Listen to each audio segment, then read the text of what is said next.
გოზნაყისთვის ნიგოზის მომზადებას ბებია წინა საღამოს იწყებდა. ეს ერთგვარი რიტუალი იყო. ყველა ლებანი სათითაოდ თანაბარი ზომის ნაჭრებაც უნდა დაეჭრა. ისე ცოტა დიდად, პირში რომ კარგად მოგვხვდესო. შემდეგ ხალავდა. მოხალულ ნიგოს გვერდზედებდა და იგივე ტაფაში ამზადებდა თაფლს. თაფლს რამდენჯერმე წამოადუღებდა, არა ადუღებდა, მხოლოდ და მხოლოდ წამოადუღებდა, გააციებდა.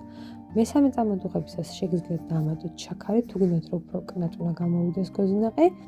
თუ არა და დაამატეთ ნიგოზი და დააბრუნეთ ცეცხლზე 3-4 წუთის განმავლობაში. შემდეგ გადმოიღეთ სველ დაფაზე, გაათხელეთ სველი ხელის დახმარებით, ჯობია ხელთათმანი გამოიყენოთ, რადგან ნიგოზი საკმაოდ ცხელია და გაათხელეთ სასურველ ზომაზე. ვინაიდან ჩემი ნიგოზი საკმაოდ მსხვილად არის დაჭრილი, არც ეს ქლად არ გამითხელებია. არც გასინჯვა გვავიწყდება, ახლად მომზადებული გოზნაყი ყველაზე გემრიელია. თუმცა ასეთი მეთოდით მომზადებული გოზნაყი არც გამაგრდება და არც დაფას მიეწებება. დამერწმუნეთ, ეს არის ყველაზე მარტივი და სანდო რეცეპტი. ვისაც გოზნაყი ჩემი რეცეპტით მომზადებია, ამაში ნამდვილად დამეთანხმება.